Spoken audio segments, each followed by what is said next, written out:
আজকে তোমাদের পড়াতে চলেছে হিমবাহ সম্পর্কে। কি হিমবাহ?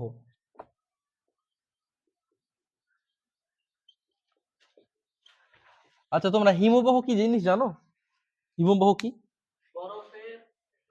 আচ্ছা, হিমবাহ বলতে গেলে আমরা বলতে পারি একটা বরফের নদী। কি বলতে পারি?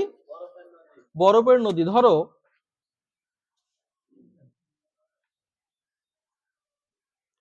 এই ধরো কোন একটা ভূমিরূপ আমরা আঁকলাম, একটা ভূমিরূপ, তাই তো নাকি? এই কোন একটা ধরো একটা পর্বত, পর্বতের মাথায় কি আছে? পর্বতের মাথায় যদি দেখবে তাহলে দেখবে বরফ আছে। কি আছে? আমরা জানি কোন ভূমিরূপের উচ্চতা বৃদ্ধির সাথে সাথে কোন ভূমিরূপের উচ্চতা বৃদ্ধির সাথে সাথে 6.4 ডিগ্রি সেলসিয়াস হারে তাপমাত্রা কমতে থাকে। 6.4 ডিগ্রি সেলসিয়াস হারে তাপমাত্রা কি হয়? কমতে থাকে। কিন্তু আজকে আমাদের যে আলোচ্য বিষয় সেটা হিমবাহ সম্পর্কে। ভালোভাবে লক্ষ্য করো, পর্বতের গায়ে বা পর্বতের এই গাত্র দেশে কিছু আছে। কি আছে? বরফের চায় অবস্থিত, অর্থাৎ বরফের কি বলবো, একটা টুকরো বলতে পারো। একটা টুকরো, একটা বিশাল বড় একটা বরফের টুকরো পর্বতের গায়ের দিকে বা পর্বতের শরীরে লেগে আছে, অনেক মোটা। পর্বতের অংশগুলো যখন গ্র্যাভিটির টানে বা অভিকর্ষের টানে পর্বতের গা বেয়ে বেয়ে নিচের দিকে নামবে বা ভূমির ঢাল অনুসারে উপর থেকে নিচের দিকে ধাবিত হবে, ঠিক নদীর মতোই। এই পর্বতের অংশগুলো যখন উপর থেকে নিচের দিকে ধাবিত হবে তখন সেটাকে আমরা বলবো, কি বলবো? হিমবাহ। কি বলবো? হিমবাহ। তাই তো? হিম কথা হতো বরফ, বাহ বলতে প্রবাহ, তাই তো? এবার হিমবাহ পড়তে গিয়ে আমরা দেখবো হিমবাহকে আমরা টোটাল 3টি ভাগে ভাগ করব। কটা ভাগে? ভাগ, সে ভাগটার নাম লিখছি পার্বত্য হিমবাহ। কি?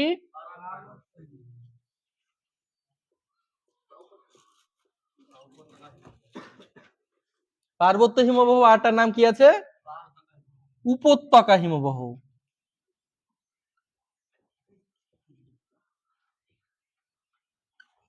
বা উপত্যকা হিমবাহ, তাই তো? 2 নম্বর কি আছে? আচ্ছা, আমরা এই 3টে ভাগ বললাম, তোমাদের কিন্তু এই 3টি ভাগ থেকে কিন্তু তোমাদের বড় প্রশ্ন পড়বে না। এই 3টি ভাগ থেকে তোমাদের পড়বে শর্ট প্রশ্ন। কি পড়বে? শর্ট প্রশ্ন পড়বে। বড় প্রশ্নের জন্য খুব একটা ইম্পর্টেন্ট না। প্রথমে আছে পার্বত্য হিমবাহ বা মহাদেশীয় হিমবাহ বা পার্বত্য হিমবাহ বা উপত্যকা হিমবাহ, তাই তো? এবার ওই উচ্চতাতে বা অতটা উচ্চতাতে পর্বতের মাথায় কি জমে আছে? বরফ জমে আছে। কি জমে আছে? বরফ জমে আছে। তাহলে এই যে পর্বতের মাথায় যে বরফ জমে থাকবে বা পর্বতের যে উপত্যকাগুলো রয়েছে বা ভ্যালিগুলো রয়েছে, সেই ভ্যালিতে যে বরফ জমে থাকবে, সেই বরফগুলো বা সে বরফ জমে থাকবে, পর্বতের যে চাইগুলো যখন নিচের দিকে ধাবিত হবে তখন সেটাকে বলা হবে কি? পার্বত্য হিমবাহ। দেখো, এটা পর্বত, পর্বতের মাথায় কি আছে? বরফ জমে আছে। ওই বরফগুলো যখন পর্বতের গা বেয়ে বা শরীর বেয়ে উপর থেকে নিচের দিকে বা ভূমির ঢাল অনুসারে নিচের দিকে ধাবিত হবে তখন সেই হিমবাহকে বলা হবে কি? পার্বত্য হিমবাহ বা উপত্যকা হিমবাহ। এটাকে আমরা কোন হিমবাহ বলছি? পার্বত্য হিমবাহ। কিভাবে হিমবাহ বলছি আমরা? পার্বত্য হিমবাহ বা উপত্যকা হিমবাহ। এবার তোমাকে জানতে হবে পার্বত্য হিমবাহ উপত্যকা হিমবাহের একটা উদাহরণ দাও। ভারতের সবচাইতে বড় হিমবাহের নাম হচ্ছে সিয়াচেন। কি নাম বললাম? সিয়াচেন। এই একটাই মনে রাখবে তাহলে হবে। ভারতের সবচেয়ে বড় হিমবাহের নাম কি হলো? সিয়াচেন, তাই তো? আচ্ছা, এই পার্বত্য হিমবাহ উপত্যকা হিমবাহ শেষ, এরপর আছে কি? পাদদেশীয় হিমবাহ। যেখানে পার্বত্য হিমবাহ শেষ হচ্ছে, ধরো এখানে তোমাদের পার্বত্য হিমবাহ শেষ হচ্ছে, তার নিচ থেকে ধরো আর একটা হিমবাহ স্টার্ট হচ্ছে, এই হিমবাহটাকে বলা হবে পাদদেশীয় হিমবাহ। বা পর্বতের নিচে বা যেখানে পার্বত্য হিমবাহ শেষ হচ্ছে, পার্বত্য হিমবাহ শেষ হচ্ছে আর পার্বত্য হিমবাহ শেষ হচ্ছে, সেই জায়গা থেকে স্টার্ট হচ্ছে কি? পাদদেশীয় হিমবাহ। কি স্টার্ট হচ্ছে? পাদদেশীয় হিমবাহ। 3 নম্বরে যেটা আছে মহাদেশীয় হিমবাহ। 3 নম্বরে কি আছে? মহাদেশীয় হিমবাহ। এই মহাদেশীয় হিমবাহটা খুবই কিন্তু ইম্পর্টেন্ট। কিরকম কিন্তু দেখা দেবে না। কোন একটা মহাদেশে বা কোন একটা দেশের টোটাল হিমবাহটা আছে। যেমন ধরো আমি একটা জায়গার নাম বললাম আন্টার্কটিকা। আন্টার্কটিকা কি কোনো পর্বতের মাথায় আছে না আন্টার্কটিকা টোটালটা বরফে ঢাকা? এটা কোনো মহাদেশ, মহাদেশটা টোটাল ঢাকা আছে। যেমন ধরো আমি একটা নাম বললাম, আর একটা নাম যদি বলি রাশিয়া সাইবেরিয়া। রাশিয়া সাইবেরিয়া কি বিশাল একটা পর্বত? পর্বত কি? পর্বত না, কিন্তু টোটালটা রাশিয়া সাইবেরিয়াটা কি ঢাকা আছে? বরফে ঢাকা আছে। রাশিয়া সাইবেরিয়াটা কি ঢাকা আছে? বরফ দিয়ে ঢাকা আছে। এই মহাদেশীয় হিমবাহ পড়তে গিয়ে কিছু দুটো ওর সাথেই কানেক্টেড দুটো বিষয় যুক্ত আছে, যেটা পরীক্ষাতে বারবার দেয়, তা বারবার পরীক্ষাতে পড়ে। এক নম্বরে যেটা মহাদেশীয় হিমবাহ পড়তে গিয়ে পড়বো, সেটা হচ্ছে প্রথমে দেখা মহাদেশীয় হিমবাহ ধরো, কল্পনা করে এই যে খাতাটা, প্রেজেন্ট খাতা ধরো, এটা মহাদেশীয় হিমবাহ। এবার এই মহাদেশীয় হিমবাহের ওপরে ধর, এটা টোটালটা মহাদেশীয় হিমবাহ, চারি সাইডে কি আছে? বরফ জমে আছে। কি জমে আছে? বরফের একটা পুরো স্তর রয়েছে।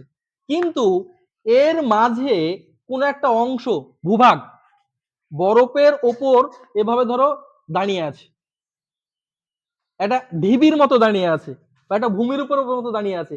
কিন্তু এই যে ভূভাগটা দাঁড়িয়ে আছে, এর উপরে কিন্তু বরফ নাই। বরফটা চারি সাইডে, খাতার চারি সাইডে বা এই চারি সাইডে আছে, কিন্তু এই ভূমির উপর যদি বরফ না থাকে, উন্মুক্ত অবস্থায় থাকে, তখন সেটাকে বলা হবে নুনাটক্স। কি বলা হবে? কি বলা হবে? নুনাটক্স। কি বলবো? নুনাটক্স। তারপরে আরেকটা বিষয় আছে তোমাদের পড়তে গিয়ে, এখানে পড়বো আমরা, সেটা হচ্ছে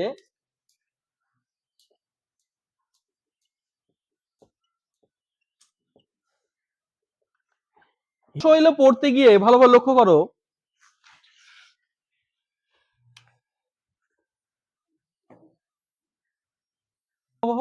এটা হচ্ছে সমুদ্র। এই মহাদেশীয় হিমবাহর যে বরফ বা বরফের চাই কি হয়, এই সমুদ্রের জলের আঘাতে কি হয়, এই জায়গাগুলো কি হয়? ভেঙে যায়। তো কি হবে, এই বরফের চাইগুলো কি হবে? ভেঙে গিয়ে সমুদ্রে চলে আসবে। ধরো এইরকম একটা বরফের চাই চলে আসলো, সমুদ্রের উপর কি হবে? এই বরফের চাইগুলো কি হবে? ভেসে বেড়াবে। কি হবে? ভেসে বেড়াবে।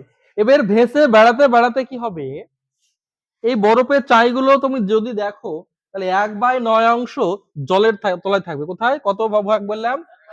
1/9 ভাগ কিন্তু জলের তলাতেই থাকবে।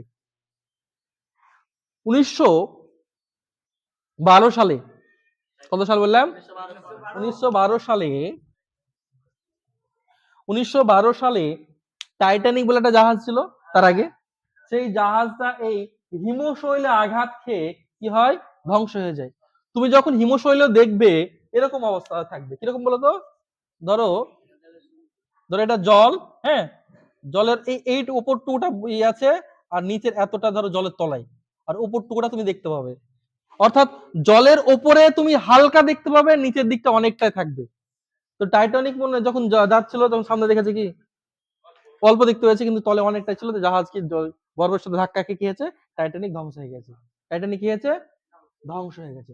আর এখানে দুটো বিষয় আছে, এই হিমবাহ পড়তে গিয়ে এখানে ছোট বিষয়গুলোর মধ্যে আরো দুটো বিষয় আছে, সেটা হচ্ছে ক্রেভাস আর বাগসুন। ক্রেভাস আর বাগসুন। ক্রেভাস আর